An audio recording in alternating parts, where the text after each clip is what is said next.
The Tudors, even after all these years, it's gripping, scandalous, and historically messy. In this video, let's separate historical fact from dramatic fiction. We're continuing our quest to find the grains of truth in the Tudors series, and to challenge the myths. Today, we'll be taking a closer look at Jane Seymour's storyline. I know that just as there's a Team Catherine of Aragon and a Team Anne Boleyn, people often split their sympathies between Anne and Jane. But let's try to approach this woman with an open mind and ask, who was she really? A calculating player in a velvet glove, or simply a pawn used by her family in their fight for power? Before we dive in, I'd truly appreciate it if you'd give this video a like. It really helps support the channel and allows it to reach more people. So, let's start with the first historical inaccuracy. In the series, Jane Seymour is shown being formally introduced to the king at her family's estate, Wolf Hall. But in reality, they were already well acquainted. She had served both Catherine of Aragon and Anne Boleyn at court, long before Henry truly took notice of her during that visit in September 1535. This is a crucial detail. It explains why Jane was so sympathetic toward Princess Mary, and it prompts us to ask, why did Henry only notice Jane so late, when she had been right there at court all along? It's quite likely that Jane felt an early sympathy for Catherine of Aragon, since she was a devout Catholic herself, much like Catherine and Mary, whom Jane actively supported and even helped reconcile with her father. We don't really know what kind of relationship Jane had with Anne while serving her, or what she truly felt about marrying Henry just 11 days after her rival was executed. But I think it would be unfair to put all the responsibility for that solely on Jane, just as it would be unfair to lay all the blame for Catherine of Aragon's fate on Anne. After all, we know who the real villain in this story was. As for the question of why Henry only noticed Jane so late, like I mentioned in another video, it was likely because she was the complete opposite of Anne. After nearly 10 years of intense, often turbulent relations with Anne, Henry was probably weary of all that passion and strong will, and in Jane he saw the qualities of his beloved mother, Elizabeth of York. Above all, gentleness. Sir John Russell even wrote that she was the most gentle lady I ever knew. That gentleness was the spark. At the same time, Anne suffered a miscarriage, and let's remember, the idea that it was caused by seeing Jane is pure fiction. And Henry's serious injury in a tournament reminded him of his own mortality. Against that backdrop, Jane, who came from a very fertile family with many brothers, began to seem like the perfect candidate for a new wife.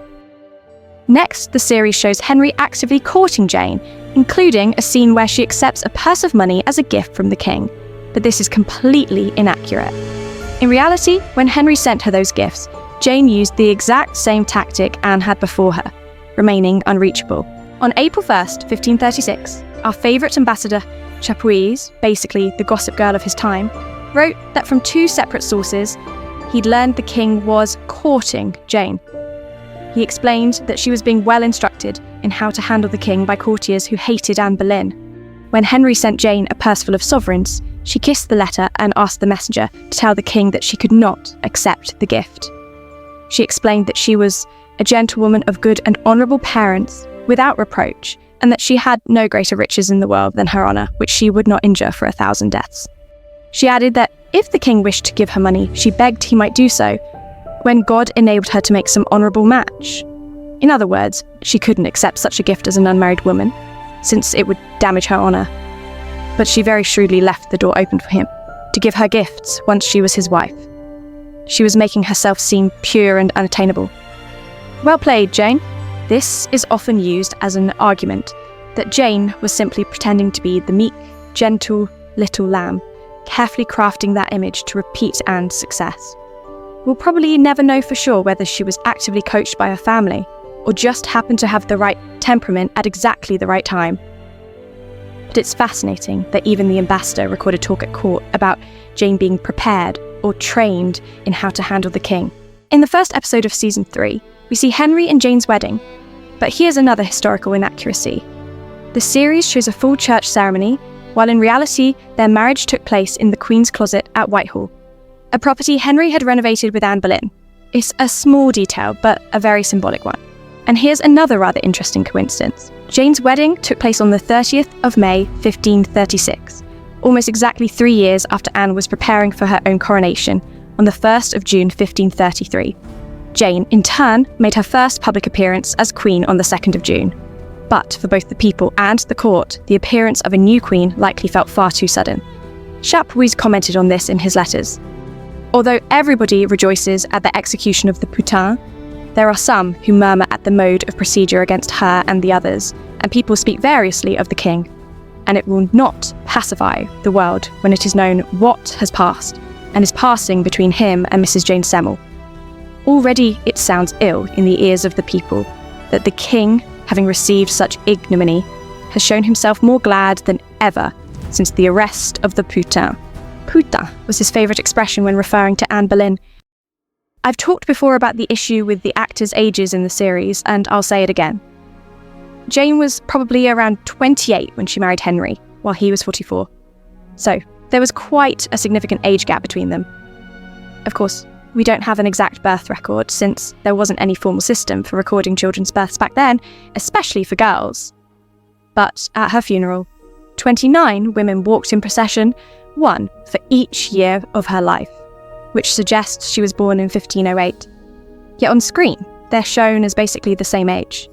In the series, Jane is shown as a peacemaker for both Mary and Elizabeth, even arranging for Elizabeth to spend Christmas with her father.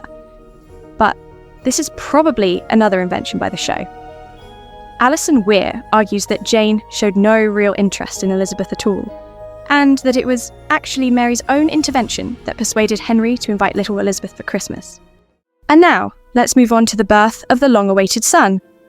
Jane's labour really was very long. The Spanish Chronicle records that Edward was born after 3 days' illness. I haven't found any evidence that Mary was present at Jane Seymour's delivery. She did serve as Edward's godmother at his christening and was the chief mourner at Jane's funeral, but there's nothing to suggest she was actually with her during labour. That seems like another bit of the show's creative licence. In the series, after Jane Seymour's prolonged labour, Henry is asked whether they should perform a caesarean section and whom he chooses to save, the child or the mother. Then, in the next scene, we hear the baby crying. I'll admit I didn't really understand what they meant by that, but presumably she gave birth naturally, because we would have definitely heard Jane screaming if they'd cut her open. This whole caesarean story actually comes from a Catholic recusant named Nicholas Sander, who wanted to smear Henry.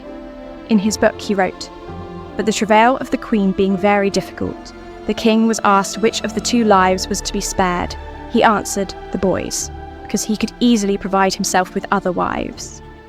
In reality, there was no caesarean section, because, as we know, Jane lived for another 12 days after giving birth and died of puerperal fever. If they had performed that procedure on her back then, she almost certainly would have died immediately.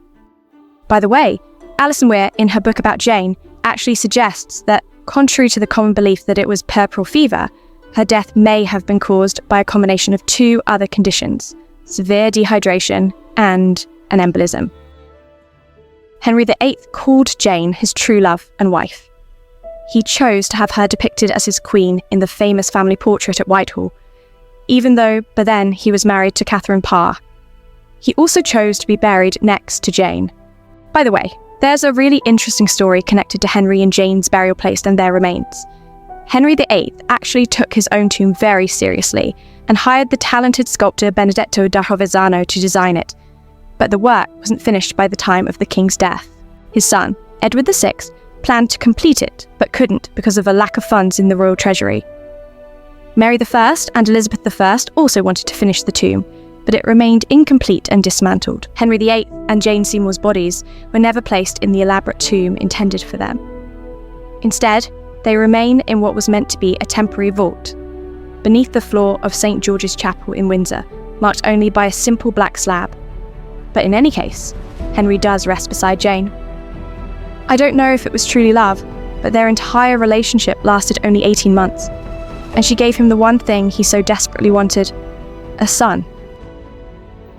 I think the writers and producers of the Tudors were definitely more sympathetic toward Jane than they were toward Mary Boleyn or Catherine Howard. Jane ended up with quite a complimentary portrayal, on screen, and in the eyes of the audience. So what do you think about Jane?